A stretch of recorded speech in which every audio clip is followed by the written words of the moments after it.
Welcome into the Jamey Chadwell Show, sponsored by Hendrick Toyota. Kevin O'Rourke alongside the head coach of the Bucks as CSU gets set to hit the road yet again this week. Bucks will jet to Boulder, Colorado for their first ever matchup against a Pac-12 opponent, taking on the University of Colorado, and they'll do so at a perfect 7-0. CSU opening Big South play with a 25-17 win at VMI. And Jamey talked last week about how anytime you go on the road in conference play, it's going to be tough. It was, but you made enough plays to come out on top. Yeah, it was a tough game. I thought VMI had a great plan for us, and we felt like we got off to a great start and had a chance to maybe put some distance between them and us. And to their credit, they made some plays, and it ended up being a dogfight. But we were able to pull it out there in the third and fourth quarter like we've done all year. So was pleased with the outcome. Wasn't pleased with some of the things that happened, especially the penalties. We had 11 penalties, most we've had all year, and so we did some things that we had not done all year, and I think that was one of the reasons why the game was close. But to our guys' credit, we found a way to overcome it. And anytime you can be 1-0 in the conference, that's a plus. I think it's the first time we've been 1-0 since 2009, if I'm not mistaken. So big win for us. Big effort from your quarterback, Danny Krogan III. Second career start, throws for 245 yards and 2 touchdowns, and a couple of big plays when you were down late in the third quarter. How'd you think he progressed week 1 to week 2 as a starter? I thought he made some huge strides. He managed us really well, got us in some right calls, but really threw the ball pretty well. You mentioned the third quarter play. We came out in the third quarter and have a great drive, settle for a field goal. They come back, get a field goal, and we're on 3rd and 8. And he makes a great play to Larry for a first down, and then was able to make another play to Larry. Thought he made some much-needed throws in pressure times to help us move the chains, and made some. I think what a lot of people didn't mention, he had 3 fourth down plays that he made great throws on to keep the chains moving. So I was pleased with the way he's progressed in the 2 weeks. I think he got the nervousness out of him, the first time versus North Greenville, and I think really played confident at VMI. He's going to have to continue to do that for us to continue to have a chance to win. Take a look at some first half highlights as Charleston Southern made the nearly 7-hour trip up to Lexington, Virginia to take on VMI in the Big South Conference opener, and got off to a slow start the last couple of weeks against North Greenville and App State. Much different start Saturday, and that must have been nice to see for you. It was. We'd been preaching that as trying to finish. I always want to finish or start strong, finish fast, or start fast, finish strong. And our guys came out and got a great play, first play of the game, an unbelievable pick by our defense. Gets a good return, gets us the ball inside. I think it's right at the 30-yard line. So we're feeling good about where we're at. You can see them on a sprint out here. We threw a different coverage on them and went man on them. They were expecting a cover to 2 type deal, and great play by Damon and a great pick by Corbin. There you can see on the replay. And we had this play from the first time we got together on VMI. I felt like we had a shot at this, and Kevin, all he does is catch a touchdown. Kevin Glears, and Danny makes a great throw, and we're up 7-0. Corbin Jackson, his 2nd interception in as many weeks. Kevin Glears, 4 more catches, now 5 touchdowns on the season. Defense comes right back out, forces a 3-and-out. Damaris Freeman, a couple of tackles. Junior safety has really been a big player for your defense. He's been big. I thought our defense really rallied around the football there in that drive and got us in good field position. We come out and we get a great drive going, start pounding the ball up the middle and get some things on the edge, and feel like we're having a chance to really do some positive things. 3rd down right here, where it's a huge 3rd down play, and Danny makes a nice play. And we're trying to get a lot of people involved, get Danny out of the pocket some, take advantage of his arm. And we got a lot of people involved in the passing game, which is what we needed. We spread the ball around, and we got to get those guys feeling good about what they're doing, and get a good drive going. And then, unfortunately for us, we start mishandling the ball a little bit. We get a couple fumbles, we get some penalties that back us up and put us in a 2nd down, I think, and long, and we make it into a makeable 3rd down, and then we give a bad snap and we give up the great field position. I think we lost 30 yards right there. So you're disappointed in obviously not being able to finish a drive where you feel like you're moving the ball, and so we have to punt. But Truitt does a great job. We get this ball on the 1-yard line. This is a huge punt for him. He was obviously Big South Special Teams Player of the Week, and he had 4 punts, 3 inside the 20. So pleased with what he did. VMI gets the football after that 41-yard punt by Truitt Burns. You mentioned Big South Special Teams Player of the Week, Danny Krogan, Freshman of the Week, and they kind of get back from out of their own end on the first play, but then your defense comes up with a couple of stops to get another 3-and-out. Yeah, and that was huge. That was, you punt there, you back them up, you hope you get the ball back in good field position. Defense did their job, and then it allows us to go to work. Michael Holloway, a guy that's gotten some increased reps here the last couple of weeks. It was good for him to get some carries. I think he had over almost 60 yards rushing on 2 or 3 carries, and 2-3 plays we're down inside the 4-yard line, get a touchdown. We go up 13-0, and Christian Reyes. Christian didn't play much. He was a little banged up, so we limited his reps, but He gets us a touchdown. We have the worst. Every time we score, we always get hit in the end zone. It amazes me. The last 3 weeks, we're in the end zone, we get hit by somebody. And so, we're in a great position. You're up 13-0, and you're feeling good about where you're at. I think they're reeling a little bit. VMI is. Our defense comes out, we unfortunately get a couple penalties and give them some momentum. And so they get the ball and they're driving. We get a great pick right here by Matt Hardy. Breaks on the football. It goes back to his ODB days. We got a chance at a great play.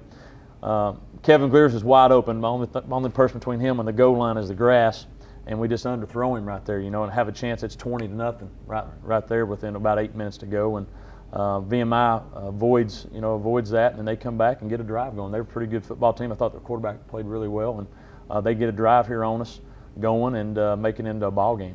See the Bucs still up on top, 13-0 at this point, but as you said, able to convert a 4th and short here coming up. Kind of a gutsy call on their part. They were able to convert it and then went down the field to make it a close game. Yeah, I think he felt like that with the way the momentum in the game was going, they needed to keep the ball because we had the ball 3 times, and scored on 2 of them and really should have scored on the other one there. So I think he felt like, hey, I've got to make a play.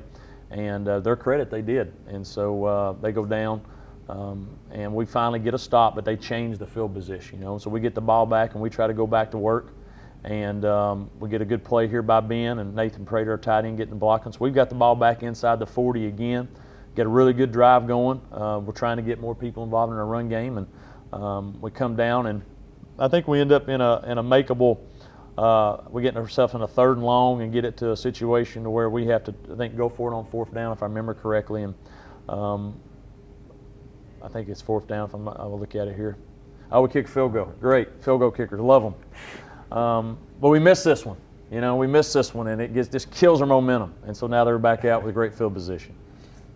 You're still seeing it 13-0 here as Mark DuBois misses from 43. Would make a couple of field goals in the second half. VMI able to convert that short 4th down. Derek Ziegler able to make some plays for them in the run game. But as you said, Cordenbrock, a senior, 2 interceptions early, but came back and made some plays for them after that. He did. I think we gave him some different looks early on that they hadn't seen, and surprised him a little bit. And then after that, they started mixing it pretty good. They got this big running back going. He was a big bowling ball, hard to bring down, and they threw some nice quick game and then some drop back. And the thing that they did, they got good protection. We didn't have a chance, we didn't have a chance. We just didn't get to the quarterback in time, and they made some plays. Now they're back in at 13-7, and we're in a football game. And so we've got to try to move the ball and go down and score again so we can keep our lead. We get a huge play right here from Dante. Dante makes a great one-handed catch to get us on the other good field position and scoring position again, but aren't able to convert. We have to end up punting. And then they go back to work right here before the half and get a great play for a touchdown, and they take the lead, 14-13, where you felt like as a coach we had dominated the whole first quarter, dominated it, and you're only up 13-0, and VMI, since that got one drive, and I think our momentum got taken away, and we just sort of played flat there in the second quarter, and we go down 14-13 at half, and I was really disappointed with just the way we competed in the second quarter. I felt like, and I told our team at halftime that VMI wanted the game more than we did, and that we needed to come out and take that momentum back. So. Bucs were able to do that in the second half, trailing 14-13 at intermission, but they're able to come out on top, and we'll show you how they did that after this. You're watching the Jamey Chadwell Show, sponsored by Hendrick Toyota. Generously appointed. Jaw-dropping value. Limited number available. Discover it at Hendrick Toyota of North Charleston. Introducing the Hendrick Limited Edition Toyota Camry. Leather, custom alloy wheels. Powerful and efficient. 35 mpgs. Automatic transmission. 10 airbags. Display audio with 6 speakers. And all for $19,990. Plus, double up with 4 years maintenance and receive Hendrick's nationwide lifetime warranty included. The Hendrick Limited Edition Toyota Camry. Race into Hendrick Toyota of North Charleston. Welcome back to the Jamey Chadwell Show, sponsored by Hendrick Toyota. Kevin O'Rourke alongside the head coach of the Bucs as we take a look at some highlights from this past Saturday's win over VMI, and you guys trailing 14-13 at halftime. Mentioned statistically really dominating the game early and kind of a chance to put it away early. We're not able to. What was the mentality of the team like at halftime? Well, we encouraged them to play harder, play more effort. It felt like we got lax there after the first quarter. Felt like we were just that much better than them and didn't have to play and compete. And so we challenged them there at halftime. It wasn't necessarily their schemes or anything. It was just make the plays when they're there. And so we challenged them to come out and play the type of football that we played all year, and we've been a good second half team. So I wasn't worried going at halftime because I knew we'd come out of the locker room playing well. But you know, you never want to put yourself in that position. You don't want to get used to being behind and have to try to come back. You'd like to have a lead. And so we challenged the team there, and they responded really well in the second half. We'll take a look at some second half highlights. CSU going into the locker room down 14-13, but the Bucks get the ball out of halftime, and long drives has kind of been your MO on offense, and you're able to put one together right at halftime. Yeah, this was big for us. We talked about going down and scoring and getting the lead, and we just tried to be a little methodical about it. You know, pound up in the middle, and then let Danny do some things throwing the ball. I think we completed like 5 third downs on this, and maybe even a 4th down on this drive. But we tried to. They were doing a good job. VMI was doing a good job on our inside run game, so we tried to spread them out a little bit more and get the ball on the perimeter and let our guys go to work some, you know, out in space. And we got a really good drive going, and we're able to get Christian going a little bit finally up the middle. I thought they did a good job of bottling our run game up for a while. And then we started, you know, doing some things, throwing the ball. You can see here another bad snap, but Danny's able to recover it. So we're in here in the 25. We get ourselves in, I think, in a 4th down situation. They bring pressure. Chris Theodore made 3 huge catches for us. They were all on 4th down. This was one to continue to drive. We get to 3rd and 3, and we're short on a 4th and 1, so we decided to kick the field goal, take the lead. We had the ball about 8 minutes on that drive, and so you feel good. Hey, you're up 17-16. You kept them off the field. And hopefully, you know, your defense goes out there and gets a stop and gets us the ball back. VMI's credit, they came out, here's your seeing, firing the ball and moving the ball on our defense and making some plays, and we got to try to find a way to get a stop and get them off the field. CSU with a 17-play, 70-yard drive that you saw there at halftime, leading to the Mark DuBois 22-yard field goal. You mentioned earlier spreading the football around. 6 different receivers caught passes, and that's got to keep everyone involved, obviously. It does. You know, guys work hard all week. You hope that when we're throwing the ball or whatever we're doing, whether it's pitching it to them, doing something, they got a chance to catch it, and they did. You can see here they screened us a lot, tried to take advantage of our aggressiveness. We finally got them stopped and settled for a long field goal. And I didn't think this kid was going to have the leg to make it, but it was a heck of a kick. And you know, they're back up 17-16, so we get the ball back, and we got to go to work. We get ourselves in a 3rd and 8, and you see Larry Jones makes a great play here on 3rd and 8. And then we try to do a little seam to him, and he makes a great one-handed catch. And in 2 plays, or not 2 plays, 4 plays, we're right back up. And good to see Larry. Larry's came along a little bit in these last couple of weeks and making some plays for us. And this was a heck of a catch right here. Really blinded and was able to get us the touchdown and give us the lead. We decided to go for 2, get a little busted play. We have a chance at it right there. Larry catches it for the 2-point conversion, but stepped out of bounds. That was one of our penalties there. And so we're up by 5 here, and you know, we'll get put our defense back on the field, see what they can do. 48-yard touchdown catch by Larry Jones III, over 100 yards receiving, and with the way Glears is going, if he can give you what he gave you last year, it's a pretty good one too. It is. You know, I think what was great is Dante stepped up, had 4 big catches. Theo stepped up, had 3 big catches. Alex Cruz caught the ball, so we're spreading around, and that way people can't concentrate on 1 or 2 guys. You know, which was good. So we get the ball back. The defense gets a stop. We're now into the 4th quarter. We got to get a drive. We start driving the football, doing some things that we've been pretty good at, spreading around up the middle and doing some things. We get inside the 1-yard line here. We're 2nd go from basically the half-yard line, and then we get another penalty, which is just highly disappointing. So it puts us in a 3rd down. Throw a touchdown pass here. Everybody in the stands knew it was a touchdown except the referees.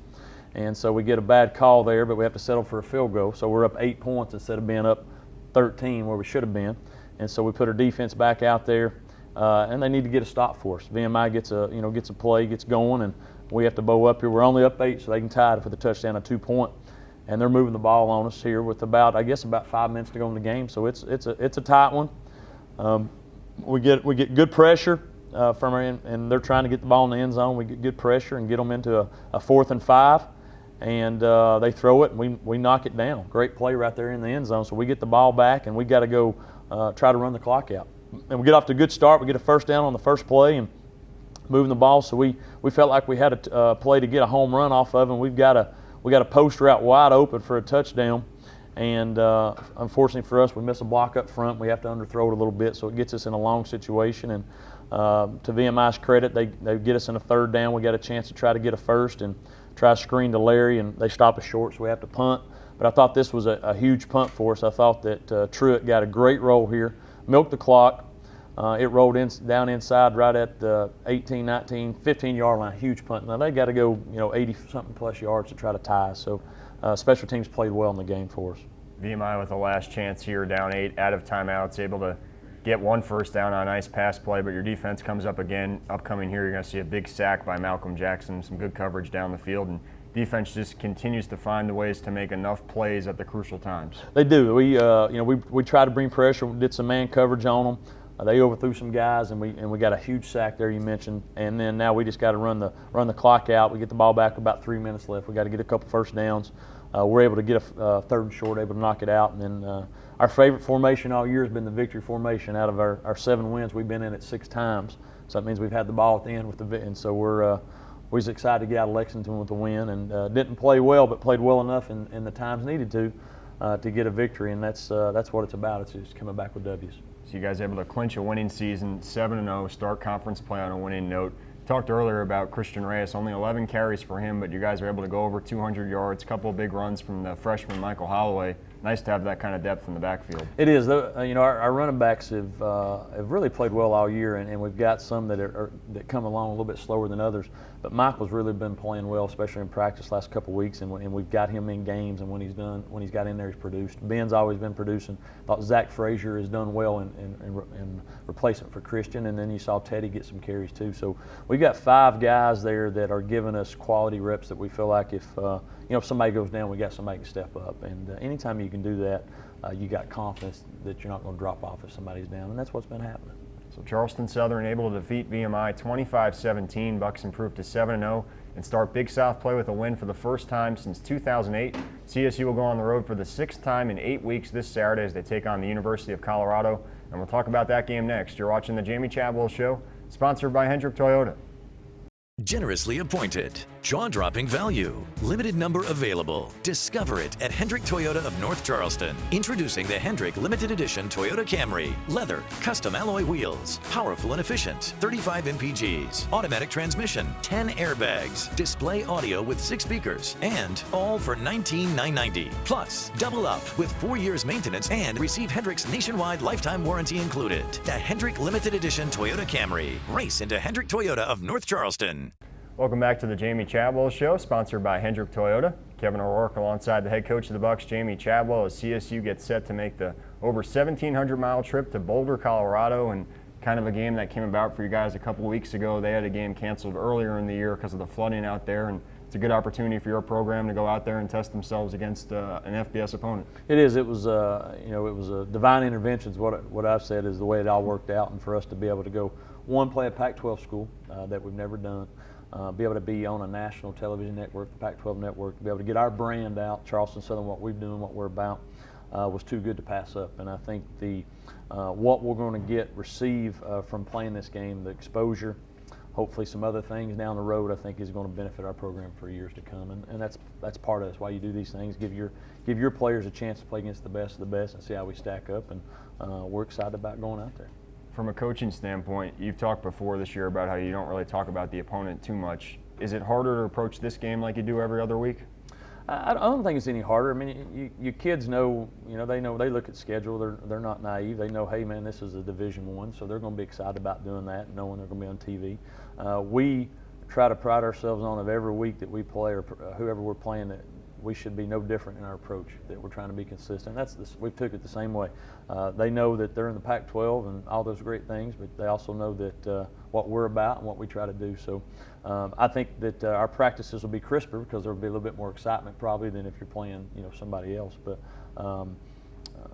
we'll be ready to go.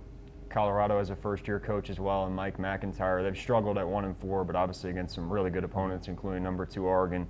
What jumps out about them when you put their film on? Well, obviously there's a big difference in the size and speed that you watching us versus whoever, and watching them versus Oregon, Arizona State, all the people they played. So they've got talented people. He's trying to get them going in the right direction, which I understand that. I've done that, and so anytime you take over to try to get people on the same page is tough.